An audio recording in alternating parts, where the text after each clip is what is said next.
This review is brought to you by Charcoal Toothpaste. Hey, it's Aaron from AaronOnAutos.com, and today I'm sitting in a 2020 Corvette Stingray. This is the C8. It's the brand new mid-engine Corvette. This is a beautiful, beautiful car. Had so much fun with this car too, and it just is kind of the epitome of what Americans can do when they're competing with European sports cars. This isn't a straight line drag strip runner. This is a true track car with just wonderful road qualities for everyday driving, which has been the hallmark of Corvette from day one. Even when that one was brand new, that was the goal. That's a beautiful third generation 454 right there. Yeah. So anyway, this is an interior review, so I'll try not to wax on too much about the car. I'll try to contain my inner Danielson and just focus on the inside of this car. Should be fairly quick. There's only 2 seats. So let's get started. Over here, looking at the door, down under there, you have the front trunk and rear trunk releases right down there. Up here, you have the usual doors and windows, but these right here, this actually runs the top because this is the convertible model. So this opens and closes the top. Pull it to open, push it to close, I believe is the right, could be the other way around.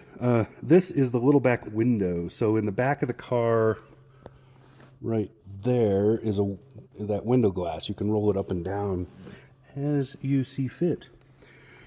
Front windows here, side mirrors right here for folding, and then you can set them using this stuff right here. Wonderful Bose audio in this, FYI. Now these are the vents, which are unique because of this. They have a little tab that allows you to move them up and down. All the vents in the car have this same tab, and back and forth. That's basically the controls for the vents. The cabin is small enough that when you have everything buttoned up, you have the top up, you have the windows up, everything else, it does not take long at all for these little vents to start doing their job. I'll talk a little bit more about what you're seeing up here too in a minute. Now down here, this is for the head-up display. So you see you have the up and down control there. This is the info you're showing in it here. So there's some factory preset options, most of which are really good. You probably won't need to change, but if you do need to change them, there is an option for a personalized one. And then this is the dimmer that only affects the HUD. So this dimmer only affects the HUD, not the rest of the cabin, which is a good thing because sometimes you probably want that at night. You want it to be lighter than it is. Down here you got the dimmer for everything else. Here's your parking brake, push to set, push to release. Most Chevys are like that now. Now looking at the steering wheel, kind of a busy steering wheel, but it's important. It's a cool square shape. Look at that. It's really cool, which now it looks like a dumb gimmick, kind of is a dumb gimmick, but really it looks like a dumb gimmick until you use it. Then you realize that because these straight portions are so small, you instantly know where your hand is when it's on there. Anybody who's driven a performance car under performance conditions knows that's highly important. Most performance drivers never let go of the wheel, right? We keep a grip like this. I happen to be more of an off-road performance driver, so I don't grip the wheel, I grip the wheel, right? Don't want to break that thumb. But I also move my hand around according to what I'm doing. Now in this car, because of the paddle shifters, my hand tends to be down here with my thumb right there, so that I can run the paddles. This little detail is really pretty. Again, I'll get to what that means. Now over here, really quick, this has the Z51 package, so that's where that Z means. It's basically just shoves you into sport mode. That's pretty much what it does. Mostly, it changes the exhaust note. The Z51 package includes an improvement to the exhaust. That improvement adds 5 horsepower to the total engine output. Goes from 490 to 495. Down here, you have your cruise control. Now you can see this does not have adaptive cruise. I don't know if that's even available on the 2020 Corvette. I do know it's on the 2021. So there you go. Down here, you can see you can change channels or skip tracks right here. It goes through favorite channels, by the way. and I don't think you can change that. Going over here, you have steering wheel heat. Don't accidentally hit that. I've done that a couple times. Here you have voice recognition, which works pretty good in this car, but honest, the cabin is so small. This is such a small space. Just using the screen, so much faster. Almost all voice recognition systems are pretty tedious. This is no exception. So most of the time, you're just going to use the screen, and I would not fault anyone for doing that. This is your phones, telematics. This for hanging up, picking up the phone. Over here, you can use this to run the driver information screen, which normally would be right there. I'm not running the engine on this time. I will in a minute, but it's really loud. So the sound quality in here would be horrible. I will run it when I show off the dashboard. Other than that, I'm going to be shutting it off because, yeah. And then down here, you have volume controls. Now, this side and this side, they both work the same way. You don't push them, you pull them. That way you keep your hand on the wheel. So your hand like this, you move it down, you run the volume control, you put your hand back where it goes, you're done. These paddle back and forth, the wheel goes up and down, you push the wheel to select. I forgot to mention that part. Now, over here, you got washer wipers, etc. Pretty self-explanatory. I don't think I need to explain this. Feels like there's a button on the end, but it doesn't do anything. I hadn't noticed that before. So anyway, you just dial it and there you go. And up and down. Over here, you got signal turns. I will explain these because nobody ever uses them. You push it up to turn, push it down to signal left, and then you can see lighting is on the edge there. So you just twirl this around to get the lighting, and I think that's it. I've been leaving it on auto because there's really no point in screwing around with it. Now, I know everybody who's watching this is anticipating the engine startup, so I guess we'll just get to that. Here is here's the instrument cluster. I'll show you from startup, from now to startup. Right now, the accessories are on. That's why you're seeing what you're seeing. Oh yeah, 6.2 liter V8. Booyah! All right. So what you're seeing right now, this is the standard look. Let me turn off the AC, it's trying to blow air. This is the standard look, so this is regular driving mode. That's the drive mode indicator right there. There you go. So this is what you would be looking at most of the time when you're driving. Then you push that Z button I showed you before, it does that. You hear the exhaust change. It's a little deeper now, opens up that exhaust. You can turn it back off like that. Also, you can use a knob over here, I'll show you that knob, and you can switch your drive modes. So you can see I'm in touring mode, there you're in sport mode. Again, the exhaust changed, a little deeper rumble. There's track mode. Track mode similar to sport mode, but you can see that it changes everything on this screen. It also turns off most of the nannies. So now there is no traction control, etc. But you can see what it changed on this screen, which is really cool. This is useful stuff. So your tach is now in a line. I can't remember what they call that, but it's now indicated right to left, left to right, whatever. And much easier to see visually, much quicker. This is your gearing here. You can manually shift the gears in this car. So if I go into drive and I push that, I'm now in manual mode, forces the car to manual. So I cannot, at that point, I cannot, it will not shift on its own. It will stop at the red line. It will not let you kill the engine, but that's it. And then you can see here's some temperature add-ons and other stuff that come with track mode.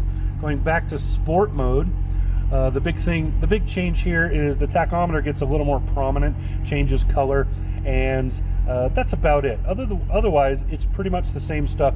The G-forces show up. That's the other change. Now, if I go to touring mode, now you can see exhaust quieted back down, and over here we have just whatever I want to be showing, and over here whatever I want to be showing. If I page through those menus, you can see a few things that change. You can see my best fuel economy. That was straight up highway driving, and phenomenal considering 6.2 liter V8 that is pulling really close to 30 miles a gallon. That is amazing. So yeah, and then here's some trip info. This isn't my trip. I did not set this second trip setup. I did do the first one, so if I can get to the first one, I'll show it to you. I'm probably going the wrong direction. Oh no, I didn't. Wow, that was really dumb for me. Anyway, I didn't do fuel economy testing for two reasons in this car. One, it's a sports car. I really don't think people that are buying a car like this care that much about fuel economy. They want some bragging rights, so you know, you can throw out that 28.5 mpg I just showed you as a bragging right, but really nobody cares. Second reason, this does not have the standard tires on it. This car has winter tires on it, which will drastically change both fuel economy and handling characteristics, which is also why I didn't do 0 to 60s and stuff like that, because I just don't feel like I would be fair to the car because of the tires. But I will say it does wonderfully, and those tires were not slowing me down. Nope. I had a good time in this car. Anyway, I live in Wyoming. There's a lot of empty space, and we had good weather this week, so wonderful. Drove around with the top down almost the entire time. So anyway, that gives you an idea what you can see here. You can change this through those menus or those menus over on the infotainment. That's it for the instrument cluster. I think we got it covered. So I'm going to shut it back off so we can hear ourselves. Now, this is the infotainment screen. You can see this is volume knob, turns the thing on and off and everything else. Home button right there. Everything else is virtual. So pretty standard Chevy setup. It comes with a lot of good stuff. Apple CarPlay, Android Auto, Wi-Fi hotspot. Lots of good stuff on these screens. Marketplace is fun. You can order coffee and stuff and then just pick it up in the drive-through. Yeah, this is kind of the home screen. This is what you'll be looking at most of the time. So this shows you where you're at. This shows you what's playing or what's going on with your audio. You can change this a little bit too. And then down here you can see the hard buttons to go where you want to go. I really like Chevy's menu. Their system is really good. Here's some more vents, push button start. Now, let's start looking at some details here. You have a front camera on this car. I'm going to show it to you if it'll come up. I don't think it will come up because the car's not running. This is the front camera, and so let me see if I can do it without the engine. Nope, I have to have the engine running. So start the engine back up. I want to show you this front camera. This front camera is pretty important to the car. So the front camera is pretty important to the car for one reason. You see how it looks down from the front? It's looking a little bit forward. Mostly it's looking down. That's so that you can see if you're going to clear that curb. Very important thing to know in a car that sits as low as this does. Very important to know that. Now, looking at these, there's the front camera, there's traction control right there. Here is your shifting. So park is right there. You pull this for reverse. You push that for neutral so you can rev the engine, show off to the neighbors, whatever. This is for drive. You pull this to get into drive. Now, if you want to force the manual shifting in this car, which I would not tell you not to do that because it's great. I really enjoy driving this car and controlling the gears. You first have to go into drive, then you push this button. That puts you in manual mode. This will light up. That will tell you. And then on the instrument cluster, you'll have the manual like I showed you before. And then all the shifting is through here. So paddle shifting. Up is on this side, down is on that side. These are attached to the steering wheel. So, and then this right here is what I was using to change those drive modes. This acts as a wrist rest for two things. One, when you're running this, right, gives you a place to put your hand, and when you're running this, gives you a place to put your wrist. So you set your wrist, you can run that screen right there. Really smart setup. I like that a lot. Here's your drink holders. Cheap sunglasses requirement in this car. You got to have sunglasses. They don't have to be cheap. I just prefer cheap because I am cheap. Actually, it's because I lose, break, etc. all the time. My sunglasses get lost, broken, all of that. Really no point in spending a lot of money. $5 at Walmart. Break the glasses, you're out $5. Anyway, bougie cover. There you go. Now, all along this stack here, this big tunnel stack, these are all climate controls. Everything up here is the driver's side. Everything down here from about right there, that's all passenger. Stuff in the middle is pretty much everybody. So this is where this is the auto mode. This syncs or unsyncs the two sides. This is auto mode, so it runs on automatic, set a temperature setting, good to go. You set the temperature setting here, up and down. You've got bun warmers and coolers, and then you can turn it off, on and off right here. fan controls, etc. Pretty neat setup, but honestly, to be really fair, it is difficult for the passenger to use this stuff because they just don't see it as well as the driver. Everything in the car is canted towards the driver. Infotainment screen, passenger can kind of see it, not nearly as well as a driver can because it's just canted. Everything is canted this way, but it's a driver's car. Now, wonderful seating in this car, really good bolstering, nice setup. Now you can see the yellow seat belts. You see all this yellow stitching on this beautiful dashboard. Look at that dash. See all this stitching, yellow stitching through here, and then this that I pointed out earlier.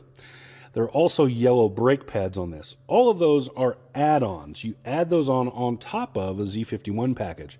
I believe you can get them on any other package too. But in this particular car, it's added on top of the Z51, bumping the price to about $68,000. Those add-ons are around $500 and $600 a piece for the stitching and the other stuff and the brake calipers. And all in all, I think you're adding about $2,000 to that price tag to get all of that. But look at the bling factor. It's beautiful. I would not argue with that. Now, a couple other things to know. If you've been paying attention, you'll note there are no Dukes lights, right? No hazard lights, none of that. That's because they're up here. So the Dukes lights button is right there. The rest of this is OnStar and things like that. You can turn the GPS on and off right here. Might as well point the camera at it, right?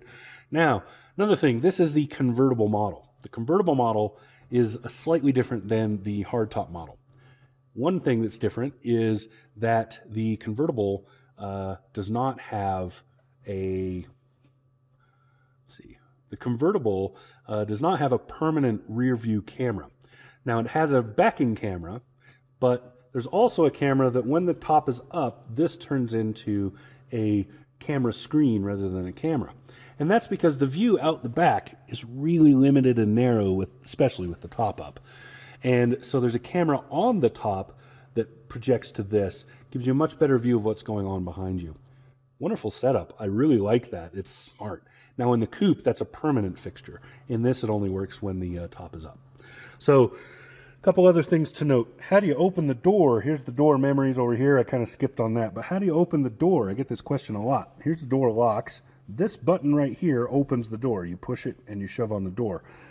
Now, because that's an electronic release, there is a manual release right there, and that appears on both sides of the car. So you have it over there on the passenger too. That electronic release is the back, or that manual release is the backup. That's a physical manual release to open the doors. Kind of important because if the electronics are out because you got in an accident or something else happened, it's very important to be able to open the doors. So, yeah, I think that's everything. That is the interior. So I think I'm done. This has been Aaron in the 2020 Corvette Stingray convertible with the Z51 package. Booyah. Z51. Talk again soon. Subscribe.